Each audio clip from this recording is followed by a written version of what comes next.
Bonjour et bienvenue sur le podcast Développe ton biz, le podcast qui donne la voix aux entrepreneurs du bien-être. Retrouvez chaque semaine une nouvelle personne qui viendra nous parler de son business, de l'idée au développement.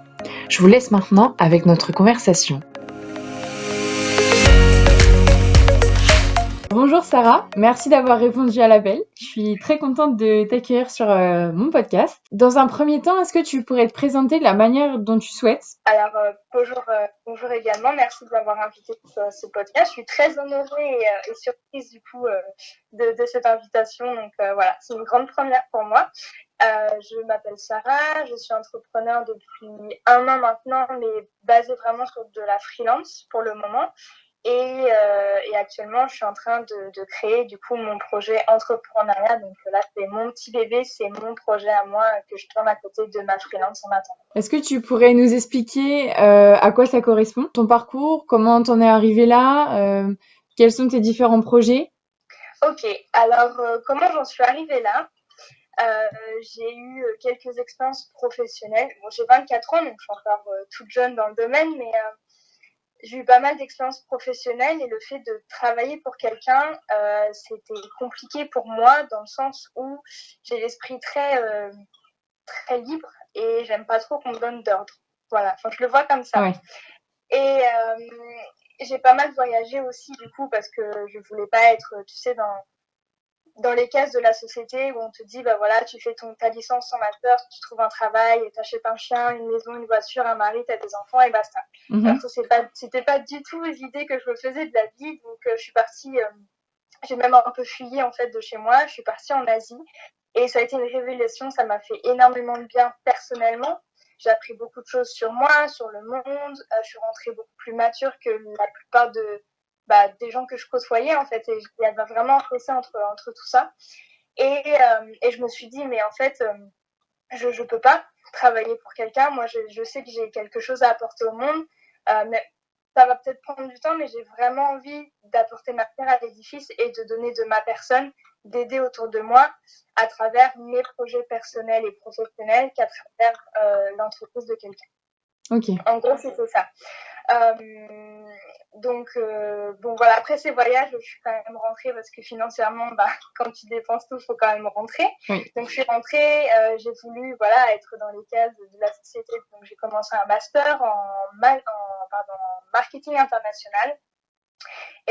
En alternance, enfin voilà, tout bien, tu vois, dans une belle entreprise en plus. Mais 3 mois après, j'ai perdu mon papa.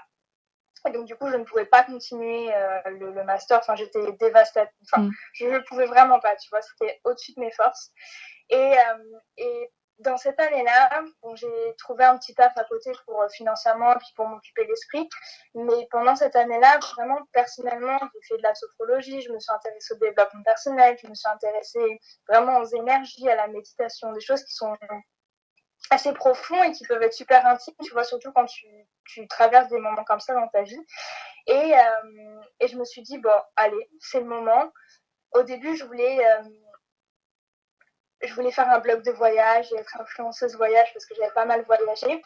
Donc, je me suis dit, bon, je pars là-dessus, je crée mon statut d'entrepreneur et puis on verra ce qui se passe. Dans tous les cas, j'essaie, enfin voilà, j'ai rien à perdre entre guillemets. Enfin, à l'époque, j'habitais encore chez mes parents, donc voilà, c'était pas un gros risque.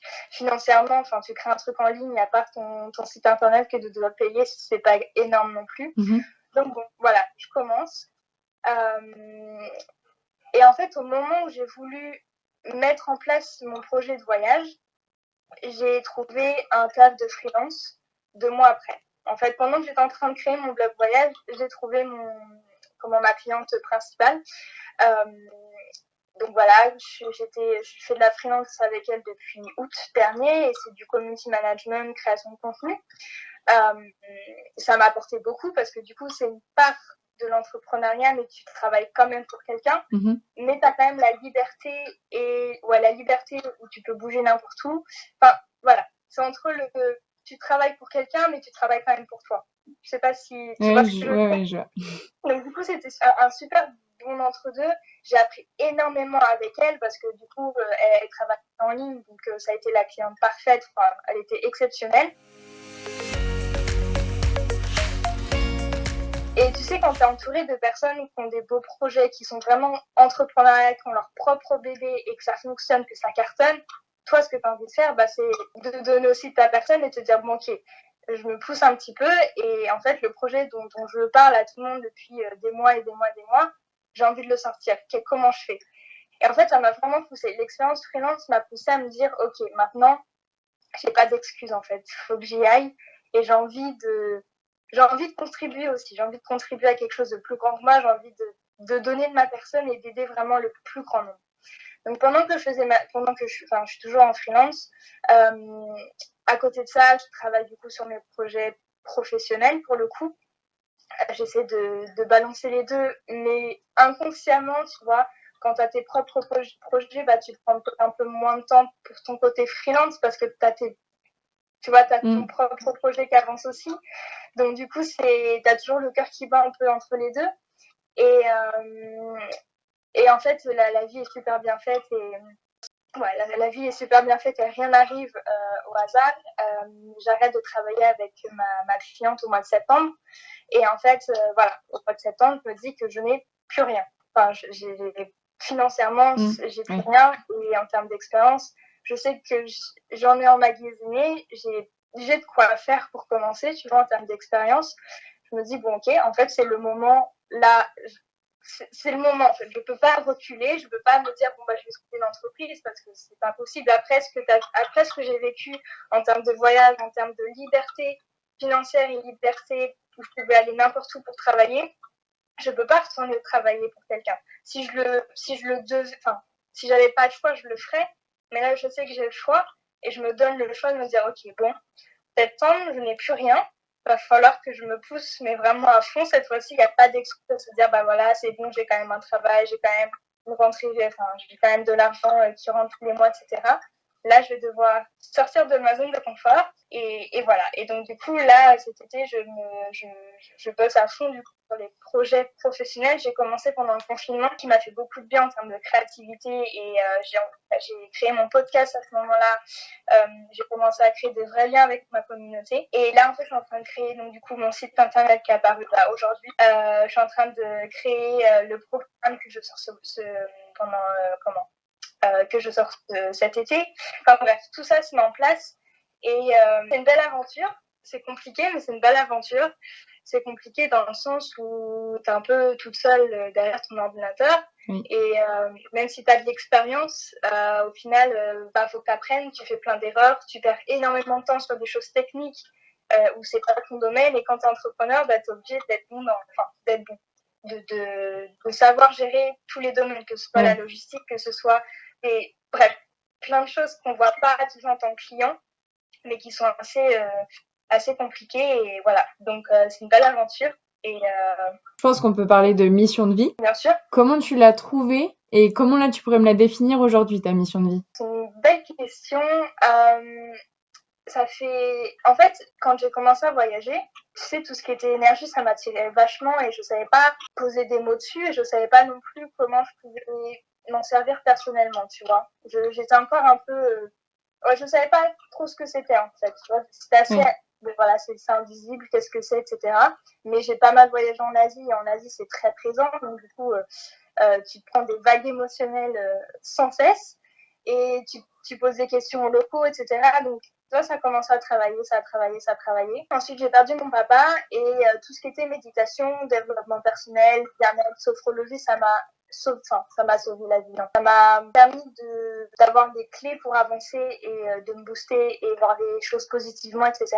Et je me suis dit qu'en fait, ces outils-là, il faudrait que tout le monde les ait, dans le sens où ça peut vraiment changer la vie de quelqu'un. Donc, tu vois, tout ça, c'était dans ma tête, mais je sais pas, il y avait quelque chose qui me disait, il faut que je fasse quelque chose avec ça, mais comment? Donc, j'ai commencé à me former. Ok, je me forme en coach en développement personnel. Sauf que te former en tant que coach de développement personnel quand tu as 22 ans, déjà, t'as pas énormément de crédibilité, même si au final, t'as pas forcément besoin de ça dans le sens où c'est vraiment une question de maturité, d'expérience et de mise en pratique.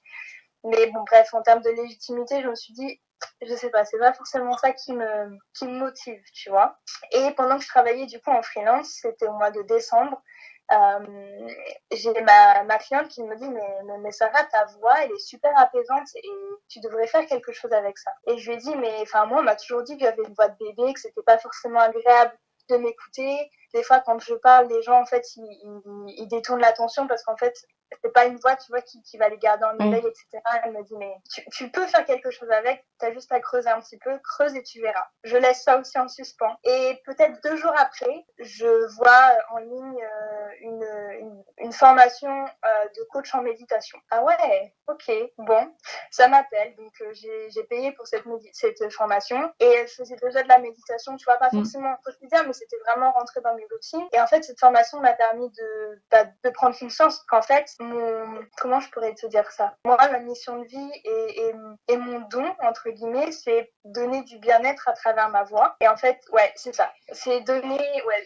permettre aux gens d'être bien, d'être apaisés et d'aligner leur énergie à l'intérieur d'eux pour qu'extérieurement, ils se sentent bien et qu'ils aient des bonnes relations, qu'ils aient une vie magnifique, etc., à travers ma voix. Donc, que ce soit par rapport aux méditations, bref, il y a plein de choses à se mettre en place aussi. Mais je pense que voilà, ma mission de vie, c'est... Donc, t'as trouvé ta formation en méditation. D'ailleurs, c'était une formation en ligne? C'était quel type de formation?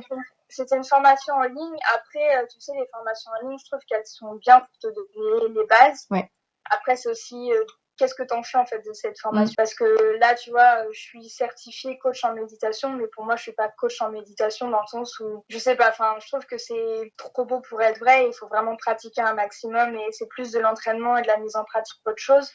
Donc voilà, ça m'a donné les bases et ça m'a permis d'avoir un peu confiance en moi pour me lancer dans cette aventure de méditation. Pendant le confinement, je me suis dit, bon allez, c'est le moment d'essayer. Et c'est là que j'ai proposé des lives, c'est là que j'ai proposé les podcasts, etc. Et j'ai vu qu'il y avait un certain engouement et que en fait, les gens adoraient méditer, mais souvent ils ne savaient pas comment. Souvent ils avaient une idée bien précise de la méditation qui n'était pas forcément la vraie. Par exemple, tu vois, t'en as beaucoup qui pensent que la méditation c'est vraiment pour ceux qui sont très spirituels, alors que c'est pas obligé d'être spirituel pour méditer. Et je me suis dit qu'il y avait vraiment du coup un créneau là-dessus sur comment aider les gens à travers une méthode holistique douce et en fait qui est super bonne pour la santé parce que même scientifiquement c'est prouvé. Et donc du coup voilà, je me suis dit que ma mission de vie c'était aider les gens à travers ma voix, à travers mon expérience, à travers les méditations, à travers aussi du développement personnel parce que tout est lié en fait. Donc du coup voilà. Aujourd'hui, on peut dire que tu es coach en méditation. Tu es en train de préparer ton programme. Ouais. Donc sur la méditation. Et le programme, il sera basé sur les chakras. Donc ce sera méditation, mais un peu du coup spirituel, parce que faut être à l'aise avec le terme chakra, avec le terme énergie aussi. Mais en soi, voilà, c'est basé sur les 7 chakras. Il y aura des harmonisations, de la purification. Il y aura des exercices à chaque méditation aussi pour vraiment pousser un petit peu le côté méditation. Parce que comme je suis aussi très dans les airs et très spirituelle, mais aussi un peu terre à terre. Et voilà, j'essaie de trouver le juste milieu. Et je me dis qu'accompagner les méditations qui sont un peu spirituelles avec des exercices de dev perso, c'est super intéressant et du coup, ça peut toucher tout le monde, tu vois. Donc du coup, ce serait basé vraiment sur ça. En tout, il y aurait 9 méditations, il y aurait des exercices, il y aurait des vidéos pour expliquer ce que c'est l'énergie, comment s'en servir, comment méditer. Il y aurait des bonus. Enfin bref, ce sera vraiment un programme qui est assez complet en méditation pour ceux qui veulent commencer, comme ceux qui sont un peu... ceux qui méditent depuis longtemps, tu vois, c'est pour tout le monde. Ceux qui veulent avancer encore dans leur éveil spirituel et ceux qui veulent commencer. Ok. Et alors, tout à l'heure, tu nous as évoqué la manière dont tu as créé ton statut. Est-ce que ça s'est fait si facilement? Est-ce que tu as eu des appréhensions? Comment s'est passé le début? Alors, le début, je pense que tu vas rire, c'est que quand j'ai une idée, je le fais, je vois les conséquences après. Ok. Donc, en fait, je me dis, allez, je regarde Internet, ok, comment créer un statut à l'URSSAF, nanana, ok, je fais ça, je le crée. Sans me poser beaucoup de questions, tu vois. Et je vais à la CCI pour avoir plus d'informations parce qu'en fait, je crée mon statut, mais je ne savais rien, je ne connaissais rien.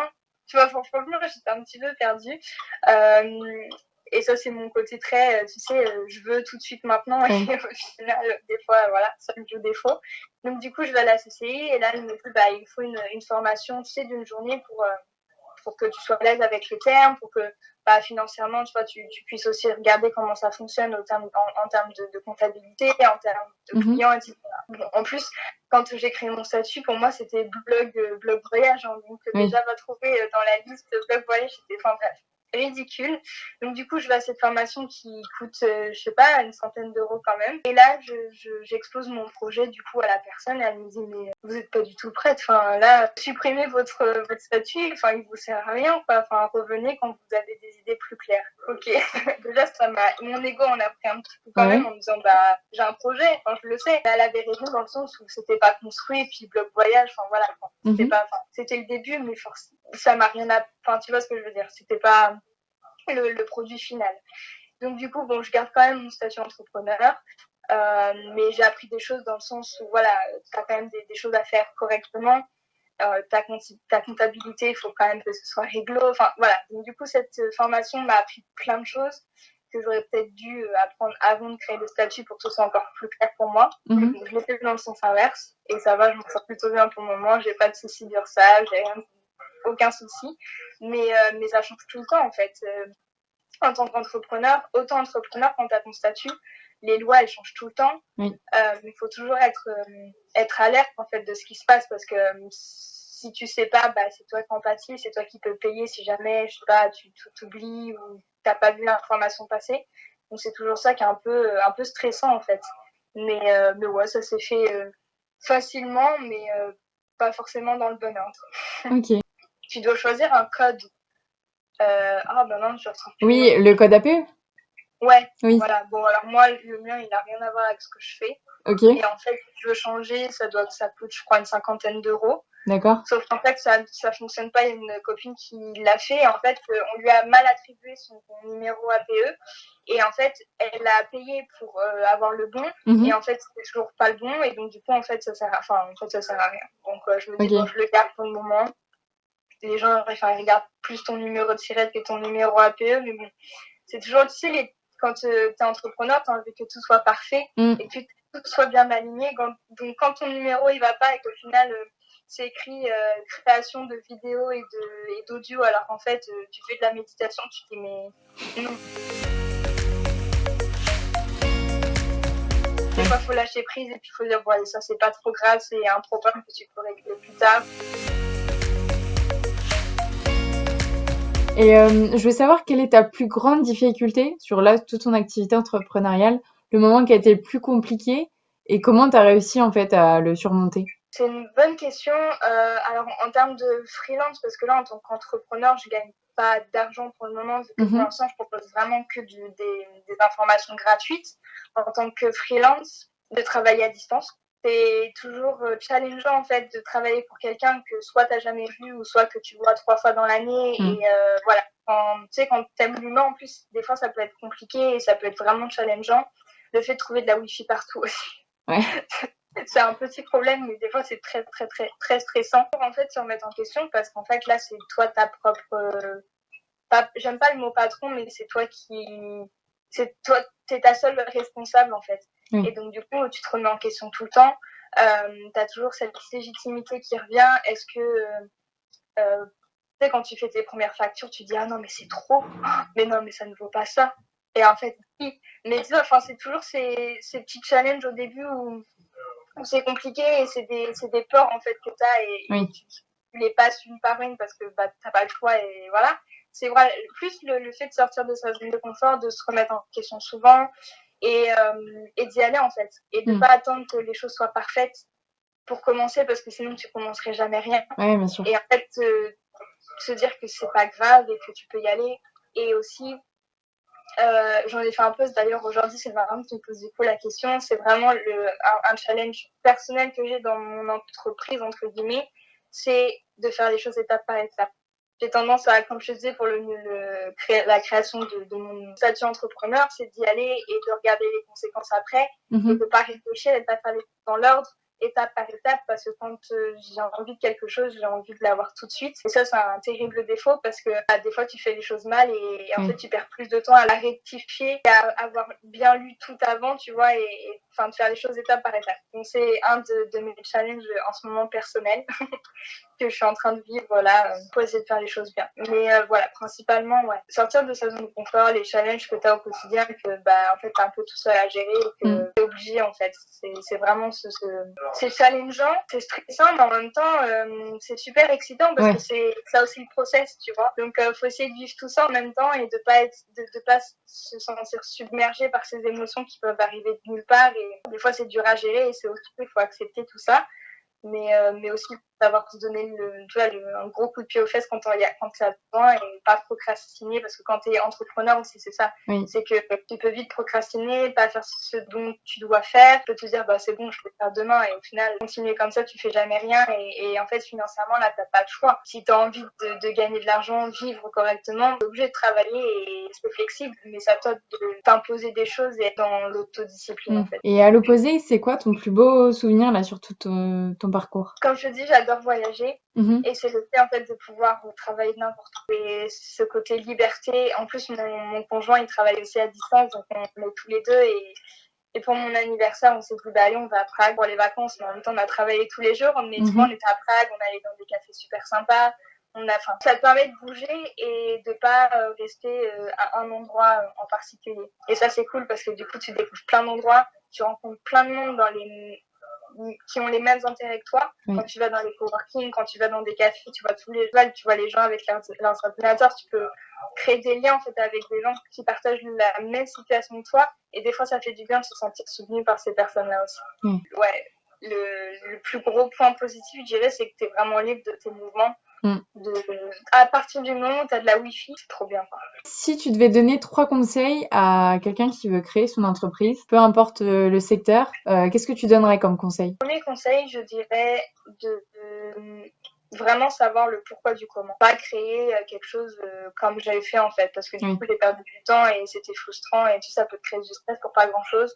Savoir vraiment pourquoi tu le fais. Après, ça peut évoluer avec le temps, mais vraiment pourquoi tu veux contribuer, qu'est-ce que tu veux apporter et comment tu vas le faire. Vraiment, tu sais, vraiment avoir cette clarté d'esprit, se dire ok, maintenant je suis entrepreneur, qu'est-ce que je fais, pourquoi et comment.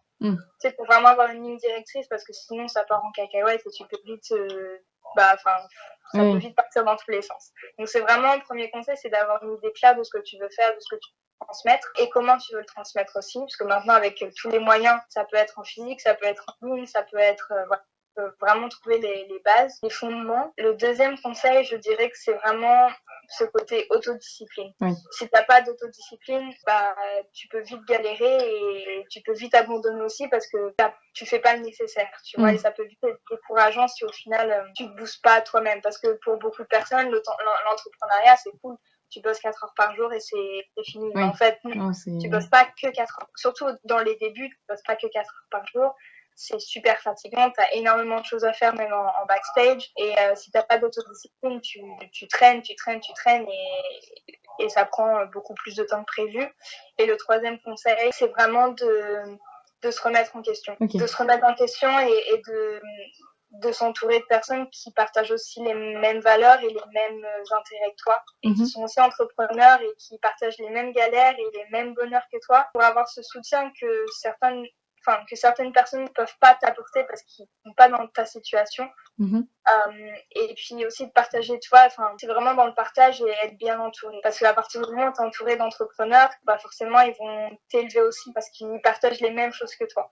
Donc, 3 conseils, avoir l'esprit clair. Il me semble que tu lis beaucoup de livres. Est-ce que tu aurais des ressources à recommander, que ce soit aussi bien des livres ou des podcasts ou même, je sais pas, une rencontre avec un professionnel qui t'a énormément servi ou... En termes d'expérience personnelle, la sophrologie exceptionnelle, je trouve. Que moi, personnellement, ça m'a apporté beaucoup. Tu sais, quand tu te développes personnellement, forcément, professionnellement, ça va mieux. Des fois, il faut commencer par les bases et tout est lié. Donc, la sophrologie, franchement, c'est quelque chose d'assez incroyable. Après, en termes de personnes que j'ai rencontrées et qui m'ont vraiment inspirée et qui m'ont fait prendre aussi ces décisions d'entrepreneuriat, je te dirais Chloé Bloom. Oui. Ses podcasts, ils sont exceptionnels. Elle a une façon de voir les choses et elle incarne aussi tout ce qu'elle pense et tout ce qu'elle dit. Mhm. Et enfin, vraiment, elle a une belle énergie. Après, tu as Flore Léveil aussi, j'aime beaucoup. Ok.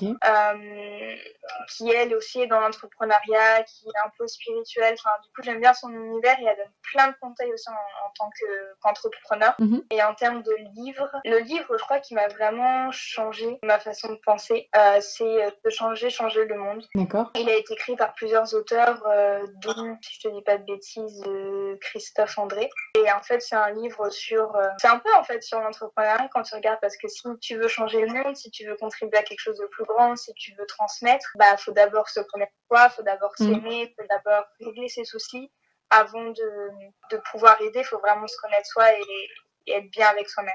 Donc se changer avant de changer le monde. Il est vraiment exceptionnel. En plus, tu as plein d'études scientifiques dedans. Enfin, vraiment, il est assez complet. Et c'est ce livre qui m'a fait donner envie d'être végétarienne. D'accord. De mon ressenti, je l'ai trouvé assez poignant et tu peux tourner ce livre sur plein de domaines différents. Ok, d'accord. Moi, je regarderai alors.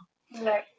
Et une autre question que je trouve très intéressante, c'est si demain tu gagnais une belle somme, par exemple 100 000 euros, dans quoi tu voudrais investir dans ton entreprise? Qu'est-ce que tu voudrais prioriser? Waouh! Alors, je dirais dans les formations, Ok. tu sais, pour me former, pour toujours donner plus, que ce soit en termes de qualité, que ce soit en termes de contenu, mais vraiment pour toujours apporter plus. Mhm. Je dirais, ouais, dans les formations, dans les expériences, que ce soit des masterminds, que ce soit des conférences, enfin, tu vois, des choses qui peuvent vraiment te toucher, et le fait de rencontrer du monde aussi, tu vois, je pense que ça, pour l'entreprise, pour le business, c'est bien. Ah ouais, 100 000 euros, c'est quand même beaucoup. C'est une belle question, c'est difficile. Oui. Ouais, je dirais les formations. Après, je mettrais un petit peu de trésor de côté au cas où. Mhm. Ce serait quelqu'un qui me fasse tout mon marketing en ligne, que ce soit les pages de vente, que ce soit les tunnels non, tous ces trucs de labyrinthe d'Internet où je galère en ce moment, le codage, toutes ces choses-là. Si quelqu'un pouvait le gérer, ce serait trop bien. Ouais, déjà, ça, ce serait un grand soulagement. Et quelqu'un qui puisse faire aussi mes montages de podcast. Ok. Parce que j'aime bien le faire, mais c'est vrai que ça prend du temps et tu as toujours des petits défauts quand t'es pas professionnel, que tu vois pas et que voilà. Ce serait ça, ouais. Ok. Ma dernière question, qui aimerais-tu entendre sur ce podcast? Il y en a plein d'entrepreneurs qui pourraient Tu peux en citer plusieurs. Bah, les deux déjà que je t'ai citées avant, je pense que ça pourrait, enfin, elles sont super intéressantes en fait par rapport à leur parcours personnel et professionnel. J'ai une copine qui est entrepreneur aussi, qui est dans le yoga, endométriose, toutes ces choses-là, elle s'appelle Céline Carrel. Ok. Maïté, la kiné, elle est exceptionnelle. J'aime beaucoup son contenu et ouais, j'aime beaucoup son contenu. Je pense que ça pourrait être intéressant. Ok, ouais. Merci beaucoup pour cet épisode. Où est-ce qu'on peut rediriger les personnes vers tes différents réseaux peut-être? Oui, et puis c'est au site internet qui vient d'ouvrir aujourd'hui, donc avec grand plaisir. Sarah ferait méditation de journée, et puis sur mon Instagram principalement. Ok. Et puis on informera les personnes si elles l'écoutent vers septembre quand tu auras sorti ton programme. Oui, aucun problème. Merci à toi de m'avoir invité. C'était une interview super enrichissante et du coup en termes d'introspection qui est super enrichissante aussi du coup. Oui. Donc merci à toi. Merci beaucoup. J'espère que cet épisode vous a plu. N'hésitez pas à me faire vos retours en commentaire. On se retrouve la semaine prochaine avec un nouvel invité.